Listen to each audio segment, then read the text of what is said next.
조선시대에도 특할비가 있었습니다. 이게 국가 거야? 왕 개인 거야? 이게 도대체 누구 돈이며? 이렇게 얘기해도 모호해요. 이해하기가 어려워요. 그런 상황에서 그 돈이 지금 사라진 겁니다.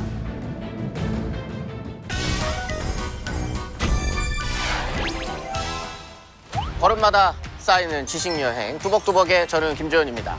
여러분들 혹시 대통령들의 특수활동비, 특활비라는 말 들어보셨습니까? 조선시대에도 특활비가 있었을까요? 여기 왕인데 특활비가 따로 필요해요? 조선에 있는 모든 재산은 왕에게 맞아요. 그럼에도 왕이 사적으로 또 사용할 수 있는 특활비가 있었습니다. 그런데 특활비가 사라지는 사건이 발생합니다.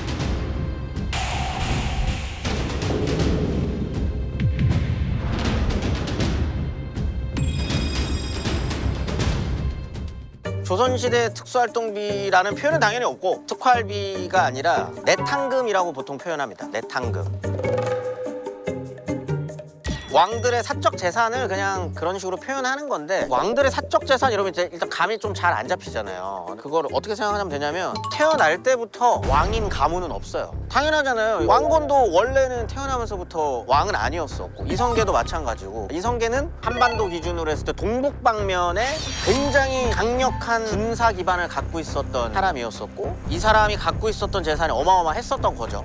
나라가 선 다음에 어떻게 할 것이냐라고 하는 게 이제 논의가 되었고 정도전 같은 경우에는 그거 다 조선의 국가로 환수해라 라고 했지만 이성계 입장에서 아쉬운 거죠. 이 돈이 굉장히 어마어마한 돈인데 그래서 만들어내는 게 이제 내탕금이라고 하는 겁니다.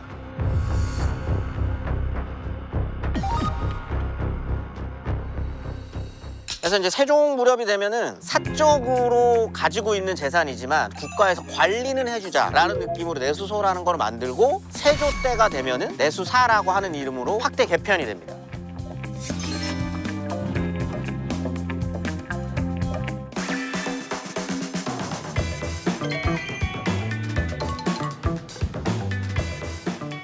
네, 여기가 내수사 터입니다.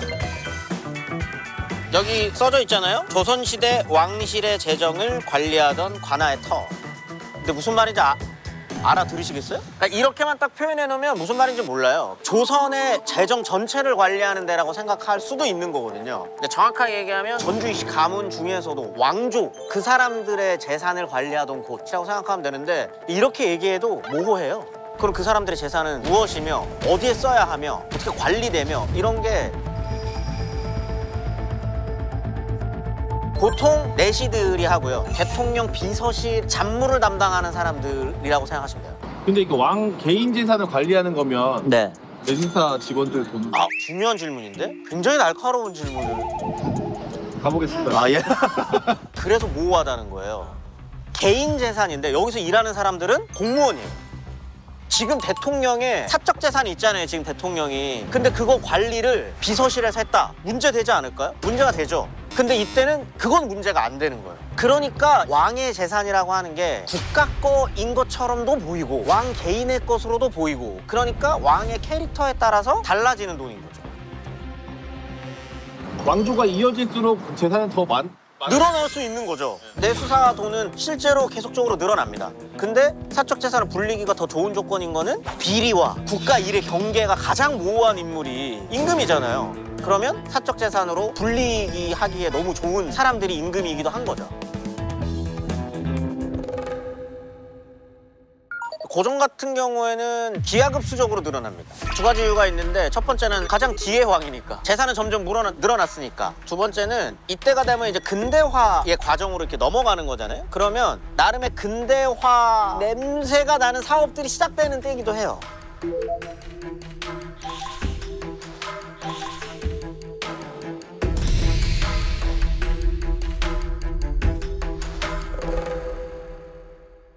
어떤 걸 근대 국가의 바람직한 지향점으로 바라보느냐도 역사관의 차이일 수 있는데 당시에 대부분의 나라들은 왕이나 황제가 갖고 있었던 권력을 어떻게 군점할 수 있는가로 나아가요. 근데 고종은 그런 변화를 생각했었던 사람은 아닌 거예요. 신식 건물 만들고 옷 새 걸로 바꾸고 저기 유럽에서는 와플에 커피 마시는 게 유행이래. 야 그거 갖고 와.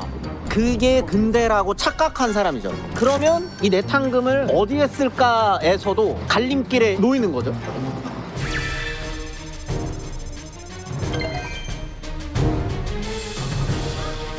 여기입니다. 덕수궁 앞이에요. 덕수궁 앞에. 고종이 내탕금을 그렇게 긁어 모아가지고 자기가 생각하는 근대 사업이라고 하는 데다가 쓰고 있었는데 1904년이 되면은 대한제국에 큰 변화가 들이닥칩니다.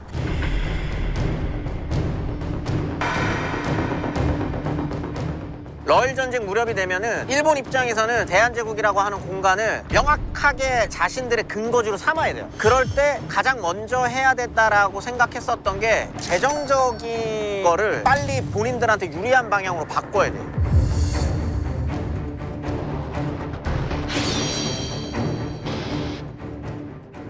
그럼 이때 일본 입장에서 내수사라는 거 뭐야? 내탕금이라는 거는 어떻게 되는 거야? 이게 국가 거야? 왕 개인 거야? 물어볼 수 있는 거지. 근데 일본 입장에서는 그럼 말만 바꾸면 되잖아요. 국가 거네? 그럼 국가 예산으로 돌려 한 거죠. 그럼 고종 입장에서는 잠깐만 이 돈 뺏기겠네? 그럼 이거 쟁여놔야지 라는 생각을 하기 시작하는 거예요.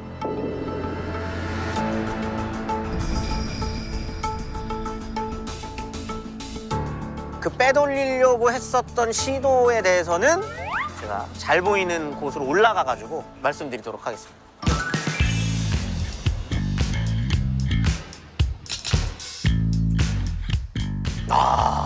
참. 덕수궁이 이렇게 잘 보이는 공간이 서울에 또 있을까요? 여기가 지금 보시면 저게 성공회 교회예요. 저 빨간 지붕. 저 옆에 있는 한옥 건물 보이세요? 저게 영국 대사관이에요. 그리고 지금 저쪽에 미국 국기 보이세요? 저기가 원래 미국 공사관 있던 데고 이쪽으로 쭉 가면은 뭐 프랑스 뭐 딱 있는 데거든요. 그럼 여기 있던 이제 위치상 돈을 빼돌리기가 좀 쉬웠겠네요. 그것도 충분히 상상할 수 있는 거죠. 그 돈을 어떤 식의 과정을 거쳐서 했는지는 연구가 안 돼 있을 거예요. 그 결과값만 나와 있는 거죠. 상하이에 있는 독일계 덕화은행이라는 곳에 현재 가치로 한 수백억 정도 된다고 하는데 그 내탕금을 예치해 놓습니다. 그런 상황에서 헤이그 특사 사건을 빌미로 고종은 강제로 퇴를 당하죠. 외교권은 이미 1905년에 뺏겼고요. 행정, 경찰권 다 뺏겼고요. 군대도 해산당하죠.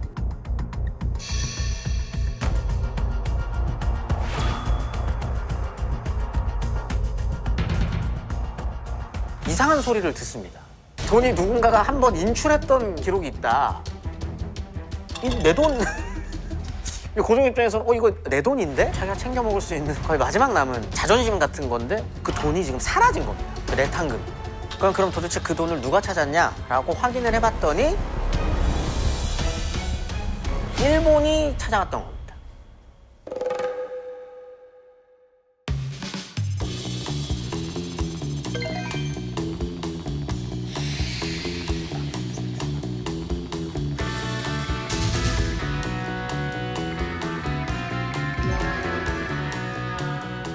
제가 아까 그 독일 은행에 맡겨놨었던 돈이 이제 사라졌다고 말씀드렸잖아요. 독일 은행에서 돈을 빼려 그러면 정해져 있는 방법들이 있었을 텐데 이거 어떻게 갑자기 고종 모르게 인출될 수 있었는가? 왜일까요? 고종의 도장을 위조했다고. 고종의 도장은 위조는 아닙니다.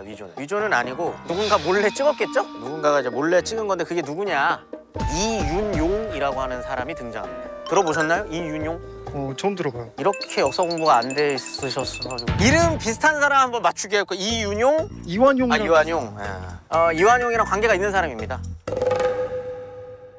조선 특히 중기 이후로는 그 제사 지내는 맞이의 역할이 되게 중요하다 보니까 양자 제도라고 하는 게 되게 일반적이에요. 양자를 많이 드립니다. 양자를. 양자로 이완용이 입적이 됐지만 이호준은 원래 자식도 있어요. 원래 이호준의 자식 중에 서자가 이윤용이라고 하는 사람입니다. 당연히 친일파지요. 이완용 그리고 이윤용 같은 경우에는 이 내탕금의 존재를 당연히 알죠. 아니, 조선의 시스템을 알고 있으면 내탕금의 존재는 압니다. 그리고 이 내탕금의 존재를 알고 있는 상황에서 빈 구멍이 너무 많으니까 이거 어디로 갔지? 알아봤겠죠.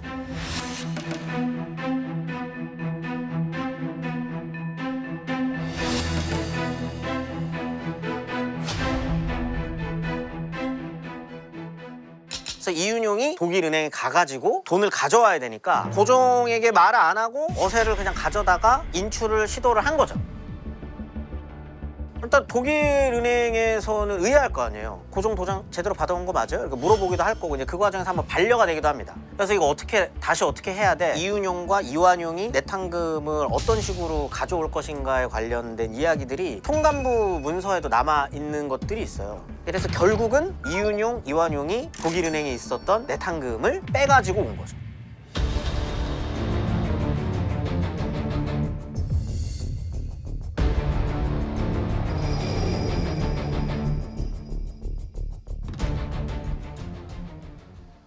뚜벅뚜벅 고종을 따라 걷다 보니 러시아 공사관까지 왔습니다.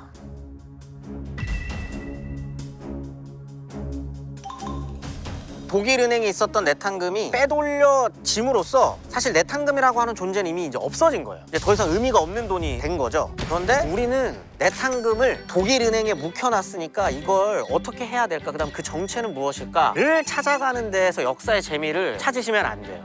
내탕금이라는 하나의 존재를 두고 이 변해가는 19세기 말 20세기 초에 고종이 생각하는 내탕금, 일본이 바라보는 내탕금, 애초에 왕이 없었던 국가의 사람들은 내탕금을 어떻게 바라봤는지 이런 것들을 생각하는 게 역사의 재미예요. 그래서 좀 다양한 시각에서 우리가 서울 곳곳을 돌아다니면서 이런 것들을 좀 확인할 수 있는 의미 있는 시간이었다 정도로 마무리하면 될 것 같습니다. 네, 걸음마다 쌓이는 지식여행 뚜벅뚜벅, 다음 시간에는 더 재미있는 지식을 쌓기 위해서 열심히 또 걸어보도록 하겠습니다. 감사합니다.